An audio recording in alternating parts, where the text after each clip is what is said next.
श्री वृंदावन से प्रीति युगल को प्रिय लगती है। हमारी वृंदावन से प्रीति हो जाए, वृंदावन वासियों से प्रीति हो जाए, वृंदावन की प्रत्येक भाव से प्रीति हो जाए, तो कुछ अभ्यास, कुछ नियम करने की आवश्यकता नहीं, युगल आपके अपने आप हो जाएंगे। जब उनको ये भाव पता चलेगी कि भैया याकू वृंदावन प्रिय लगे, तो फिर आपके कितने दोष, कितने अवगुण, वो कुछ विचार नहीं करेंगे। इनको वृंदावन प्रिय है तो ये हमारे प्रिय है। लोग पूछते हैं, महाराज जी किशोरी जी कैसे राजी होंगी, ठाकुर जी कैसे प्रसन्न होंगे, बिहारी जी हमको कब अपनाएंगे, कब स्वीकार करेंगे। तुम अपनी मन बुद्धि स्थिति सब में वृंदावन को बिठा लो, ठाकुर जी तुमको अपनी स्थिति में बिठा लेंगे। नित्य श्याम सुंदर और किशोरी जी ये भी स्मरण करते हैं, ये भी ध्यान करते हैं। किनका? जो वृंदावन को स्मरण करते हैं, जो वृंदावन से प्रीति करते हैं। वृंदावन साधारण नहीं है बंधु। हमारी किशोरी जी और ठाकुर जी का अत्यंत प्रिय रमण भाव है श्री वृंदावन। वृंदावन आप यदि अन्य किसी भाव से जा रहे हो तो वहां बहुत बड़े सुख से वंचित हो रहे हो। वृंदावन में तो श्री किशोरी जी और ठाकुर जी वे दोनों और सुखी हों, इस भाव से जाओ।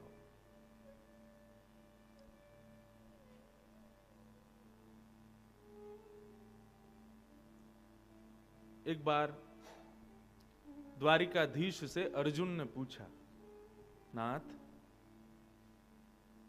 आप किसका स्मरण करते हो? नित्य प्रातःकाल उठ करके आपकी स्थिति में कौन आता है?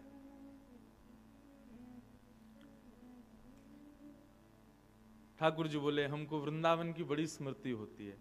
मैं अपनी कथा में एक बात बड़ी सहजता से कह देता हूं कि ठाकुर जी को नाम लोगे तो ठाकुर जी कृपा करेंगे, किशोरी जी को नाम लोगे तो किशोरी जी कृपा करेंगी, ललिता विशाखा सखीन के नाम लोगे तो वे कृपा करेंगी, लेकिन अगर आप वृंदावन को प्रणाम करोगे तो सब कृपा करेंगे। क्योंकि वृंदावन नाम उच्चारण करते ही वृंदावन में जो हैं सबका स्मरण हो जाता है। वृंदावन वृंदावन वृंदावन। मैं तो कभी कभी कोई पूछता, महाराज जी कोई मंत्र बताओ हमको, हम काहेगा जप करें। मैंने कि सुनो, तुम वृंदावन वृंदावन वृंदावन वृंदावन वृंदावन यही जपते रहा करो, इसी मात्र से कल्याण हो जाएगा। किशोरी जी, ठाकुर जी, संत जन, यमुना जी सब कृपा करेंगे आप पे। तो ठाकुर जी कहते हैं कि अर्जुन हम वृंदावन को स्मरण करते हैं। अर्जुन बोले, आप द्वारिका में रहते हो, हस्तिनापुर में आप हमारे यहां भी पधारते हो, इतनी जगह लीलाएं आपने की, सबको स्मरण नहीं करते? वृंदावन में ऐसा क्या है जो आप उसको स्मरण करते? अब भगवान बोले, इसको कहां बताऊं मैं कि श्री किशोरी जी ने उसका निर्माण किया, आदि आदि ये सब बातें सुनने लायक अर्जुन है तो है नहीं। हाँ, एक बात और कहें, ये रस के भाव, ये प्रीति के भाव सबको भी नहीं बताने चाहिए।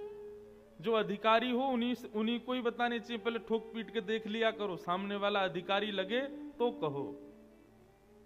इसलिए नागपुर के इस क्रम के अलावा मेरा इस रस में और कहीं प्रवेश में करता नहीं हूं। आप अन्य कथाएं सुनेंगे तो वहां तो कथा होती है, और आप कहेंगे तो वो विशेष नहीं, वो बहुत विशेष है। वो अधिकार देती है ना बाकी श्रोताओं को इस रस में आने का, इसलिए वो जरूरी है।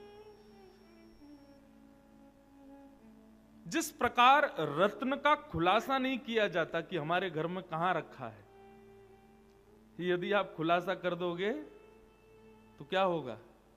चोरों के कान खड़े हो जाएंगे, और वो दिन दूर नहीं होगा कि वो रत्न एक दिन चोरी हो जाएगा। ऐसे ही ये ठाकुर जी के प्रिय भाव, श्री श्यामा जी के प्रिय भाव, श्री वृंदावन का प्रेम, ये रत्न है, इसको छुपा के रखो भैया। कोई बहुत आपका विश्वास पात्र दिखे उसको बताओ, वहां रखा है, ऐसा है। तो ठाकुर जी जल्दी सहज प्रकट नहीं करते वृंदावन के भाव को, वो भी अर्जुन जैसे ज्ञानी के आगे। हाँ, एक बार को उद्धव के आगे प्रकट कर देंगे, अर्जुन के आगे नहीं करते। आप बुरा नहीं मानिएगा, हम वृंदावन वासियों के लिए अर्जुन से ऊपर है उद्धव, क्योंकि वो उद्धव वृंदावन का विद्यार्थी है, उसको ब्रजवासियों ने पढ़ाया है, और सबकी छोड़ो, उसको श्री किशोरी जी ने सुनाया है, पढ़ाया है। विद्यार्थी है वो वृंदावन का, इसलिए हम ब्रजवासियों को उद्धव ज्यादा प्रिय है। अर्जुन बोले कि ऐसा क्या है वृंदावन में जो आप सब छोड़ वृंदावन को याद करते हो? ठाकुर जी बोले, अब तुमको क्या सुनाऊं मैं अर्जुन, स्थिति नहीं है तुम्हारी उतनी, लेकिन चलो जिज्ञासा वृंदावन की कोई प्रकट करे तो वह भी अधिकारी है, किसी ना किसी रूप से तो श्री जी ने उसको याद किया। अर्जुन तुम वृंदावन का नाम भी ले रहे हो, उसके बारे में पूछ रहे हो, तो कुछ तो अधिकार तुमको है, चलो किसी भाव से सही तुमको बताते हैं वृंदावन क्या है। अर्जुन बोले कहां चलें? बोले एक भक्त है, बहुत दिन से तपस्या कर रहा, उसको दर्शन देने जा रहा हूं मैं, चलो तुम भी साथ में। अर्जुन बोला चलो। गरुण जी पर भगवान बैठे, पीछे अर्जुन बैठा, और ठाकुर जी पहुंच गए श्वेत द्वीप। हमारे वृंदावन के श्री राधा वल्लभ